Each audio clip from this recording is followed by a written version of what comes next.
बिस्मिल्लाहिर्रहमानिर्रहीम। अस्सलाम वालेकुम। आज हमारे पास एक नया चैप्टर है, दैट इज़ चैप्टर 15 होम्योस्टेसिस। इससे पहले हमारे पास चैप्टर था रेस्पायरेशन, वो हम पढ़ चुके हैं। इस चैप्टर में हम होम्योस्टेसिस के बारे में पढ़ेंगे, होम्योस्टेसिस क्या होता है और होम्योस्टेसिस की टाइप्स कौन कौन सी हैं। तो ये सारी चीज़ें हम इसी चैप्टर में पढ़ेंगे। अगर हम होम्योस्टेसिस की डिफिनीशन की तरफ आएँ तो homeo means same and stasis mean state. मतलब इसका ये है कि सेम एनवायरनमेंट को मेंटेन करना। तो अगर हम डिफिनीशन देख लें, homeostasis is the maintenance of a constant internal environment with in a living organism. आप इसको इस तरह भी डिफाइन कर सकते हैं, the maintenance of internal environment within a narrow range is known as homeostasis। और आप इस homeostasis को इस तरह भी डिफाइन कर सकते हैं कि the response of a living organism to the external environment is known as homeostasis। अच्छा, हमारे पास क्लॉड बर्नार्ड एक साइंटिस्ट है, इसने इन्वायरमेंट को 2 टाइप्स में रखा हुआ है। एक होता है एक्सटर्नल इन्वायरमेंट जो हमारी बॉडी के बाहर होता है, और दूसरा हमारे पास है इंटरनल इन्वायरमेंट जो हमारी बॉडी के अंदर होता है, और इसमें डिफरेंट ऑर्गन्स प्रेजेंट होते हैं। तो होम्योस्टेसिस में ये बताया गया है कि ये एक ऐसा प्रोसेस है जिसमें ऑर्गेनिज्म अपने इंटरनल इन्वायरमेंट को बाहर एक्सटर्नल इन्वायरमेंट के साथ मेंटेन करेगा। तो ऑर्गेनिज्म के इसी एबिलिटी को हम होम्योस्टेसिस कहेंगे। अब यहाँ पे इंटरनल इन्वायरमेंट मेंटेन करने का मतलब क्या है? इसका ये मतलब है कि अगर हमारी बॉडी इंटरनल इन्वायरमेंट में टेम्परेचर को मेंटेन कर रही है, so that is also homeostasis. इसी तरह अगर हमारे बॉडी इंटरनल इन्वायरमेंट में वाटर और सोल्यूट को मेंटेन कर रही है, दैट इज़ आल्सो होम्योस्टेसिस। अगर बॉडी वेस्ट मटेरियल रिमूव कर रही है, दैट इज़ आल्सो होम्योस्टेसिस। तो अगर बॉडी वेस्ट मटेरियल एक्सक्रीट करेगी, that will be known as excretion. अगर बॉडी वाटर और सोल्यूट को मेंटेन करेगी, so that will B osmo regulation. और अगर बॉडी टेम्परेचर को मेंटेन करेगी, so that will B thermo regulation. इसके बाद फिर हमारे पास है मैकेनिज़्म ऑफ होम्योस्टेसिस, कि ये जो हम कहते हैं कि इंटरनल एनवायरनमेंट मेंटेन हो रहा है, तो इस प्रोसेस का मैकेनिज़्म क्या है। तो ये अब हम पढ़ेंगे कि होम्योस्टेसिस का मैकेनिज़्म क्या है। लेट्स सपोज़ हमारे पास एक मशीन है, दैट इज़ इनक्यूबेटर। इनक्यूबेटर क्या है? ये टेम्परेचर को मेंटेन कर रहा है, और इनक्यूबेटर को हम डिफरेंट पर्पस के लिए यूज़ करते हैं। आपको समझाने के लिए हम मीडिया को प्रिजर्व करने के लिए भी यूज़ करते हैं, या हम ऑर्गेनिज्म के ग्रोथ के लिए भी यूज़ करते हैं। अब क्या है, इनक्यूबेटर के टेम्परेचर को हमने फ़िक्स किया हुआ है, दैट इज़ 32 डिग्री सेंटीग्रेड। ये इसका सेट पॉइंट है।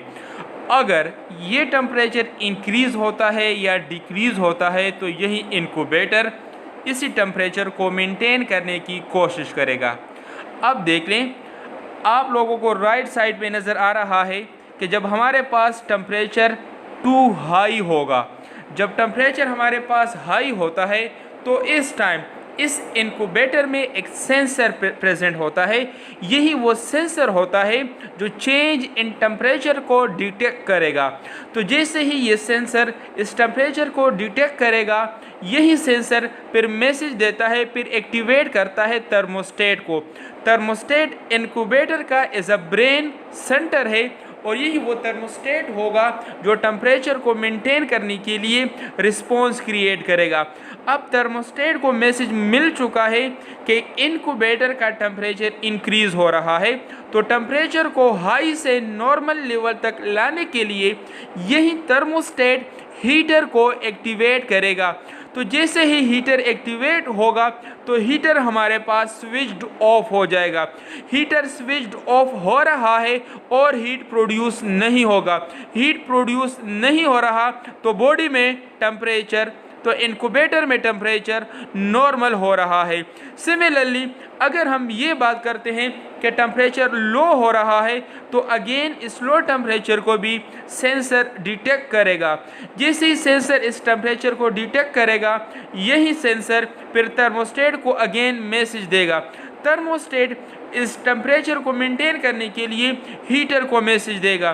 तो जैसे हीटर को मैसेज मिलेगा, ये एक्टिवेट होगा, यही हीटर स्विच्ड ऑन हो जाएगा और ये हीट रिलीज़ करना स्टार्ट करेगा। तो जैसे हीट रिलीज़ होगी, इसी तरह इनक्यूबेटर में टेम्परेचर इंक्रीज़ होता जाएगा, इवन के यहाँ तक इनक्यूबेटर का टेम्परेचर 32 तक पहुँच जाएगा।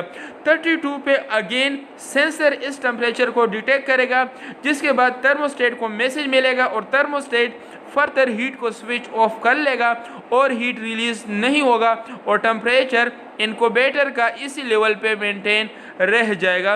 तो ये हमारे पास एक कॉमन इनक्यूबेटर है और इसी इनक्यूबेटर की बेस पे हम होम्योस्टेसिस इन लिविंग ऑर्गेनिज्म को एक्सप्लेन करते हैं कि अगर एक इनक्यूबेटर इस तरह टेम्परेचर मेंटेन कर रहा है तो इसी तरह लिविंग ऑर्गेनिज्म भी अपने बॉडी के अंदर टेम्परेचर और इसके अलावा और एक्टिविटीज़ को मेंटेन कर रहा है।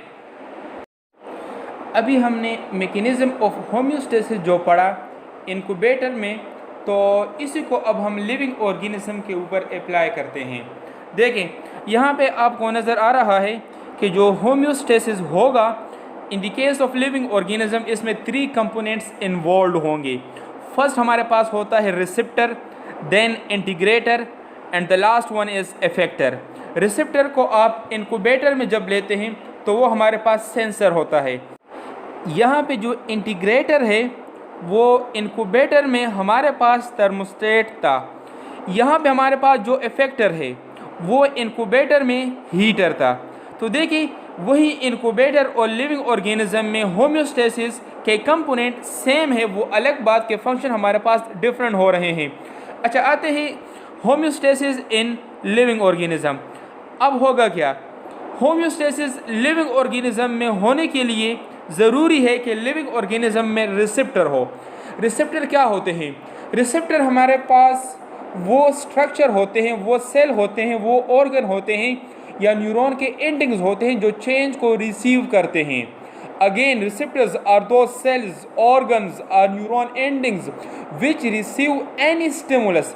स्टिमुलस हमारे पास क्या है? Change in the external or internal environment is known as stimulus. Let's suppose temperature normal increase हो रहा है, so that is also a stimulus. Pressure normal increase हो रहा है, so that is also stimulus. In the case pain feel हो रहा है, that is also stimulus. Chemical nose में enter हो रहा है, so that is also stimulus. Taste हमारे पास एक stimulus है। तो जितने भी हमारे पास स्टिमुलस होते हैं, इन स्टिमुलस के लिए हमारे पास रिसेप्टर होते हैं। तो रिसेप्टर का काम होता है चेंज को रिसीव करना, दैट इज स्टिमुलस को रिसीव करना। अब जब रिसेप्टर चेंज को रिसीव करते हैं तो यही वो रिसेप्टर होते हैं जो फिर ब्रेन को मैसेज देते हैं, दैट इज इंटीग्रेटर। अब ब्रेन का काम है कि इस रिसेप्टर के बारे में क्या डिसीजन लेना है, एनालिसिस क्या करनी है। ब्रेन डिसीजन लेगा कि अब इसके बारे में कोई एक्शन लेगा। तो जब ब्रेन चेंज के बारे में जो रिसेप्टर ने रिसीव किया हुआ है, तो जैसे ही ब्रेन इस रिसेप्टर से मैसेज को रिसीव करेगा, ब्रेन अब एक मैसेज क्रिएट करेगा। अब इस मैसेज के ऊपर कमांड क्रिएट करना, रिस्पॉन्स क्रिएट करना, वो फिर इफेक्टर का काम होता है। तो फिर यही इंटीग्रेटर जो ब्रेन होता है लिविंग ऑर्गेनिज्म में, यही ब्रेन फिर इफेक्टर को मैसेज देता है और इफेक्टर ही वही ऑर्गन, वही सेल, वही न्यूरॉन होते हैं जो एक रिस्पॉन्स को क्रिएट करते हैं। और जब भी हमारे पास ब्रेन इफेक्टर को मैसेज देगा तो वो इफेक्टर हमारे पास या तो मसल होते हैं और या हमारे पास ग्लैंड्स होते हैं। मसल का हमारे पास रिस्पॉन्स क्या होगा? That will B of contraction. Similarly gland का हमारे पास रिस्पॉन्स क्या होता है? दैट इज सिक्रीशन हमारे पास होगी। अब लेट सपोज हमारे पास एक चेंज आया हुआ है, दैट इज लिविंग ऑर्गेनिज्म में हमारे पास, हम अपनी बात करते हैं ह्यूमन बॉडी में टेम्परेचर इंक्रीज हुआ है। तो जब ह्यूमन बॉडी में टेम्परेचर इंक्रीज होता है तो टेम्परेचर इंक्रीज होना रिसेप्टर, फिर ह्यूमन बॉडी में रिसेप्टर होते हैं जिसको हम कहते हैं thermo receptor. These are those receptors which receive only stimulus of temperature. जैसे थर्मो रिसेप्टर चेंज को रिसीव करते हैं, ये फिर ब्रेन को मैसेज देते हैं सेंसरी न्यूरॉन के थ्रू। ब्रेन को मैसेज रिसीव हो गया है, ब्रेन अब क्या करेगा, इसके बारे में डिसीजन ले रहा है कि किस तरह बॉडी के टेम्परेचर को कम करना है। तो टेम्परेचर कम करने के लिए ब्रेन डिफरेंट रिस्पॉन्स क्रिएट करेगा थ्रू इफेक्टर्स। एक रिस्पॉन्स इसका ये होगा कि ये स्वेट ग्लैंड को एक्टिवेट करेगा। तो जैसे स्वेट ग्लैंड एक्टिवेट होंगी, स्वेटिंग स्टार्ट हो जाएगी और हमारे पास एक्सेस ऑफ हीट स्वेटिंग की फॉर्म में रिलीज़ हो जाएगा। इसके अलावा हमारे पास यही वो ब्रेन होगा जो हमारे पास वेजोडाइलेशन परफॉर्म करेगा। वेजोडाइलेशन में हमारे पास ब्लड वेसल जो स्किन की तरफ आ रही होती है उनका साइज़ इंक्रीज़ हो जाता है, तो जिसकी वजह से ज़्यादा हीट हमारे पास रिलीज़ हो जाता है।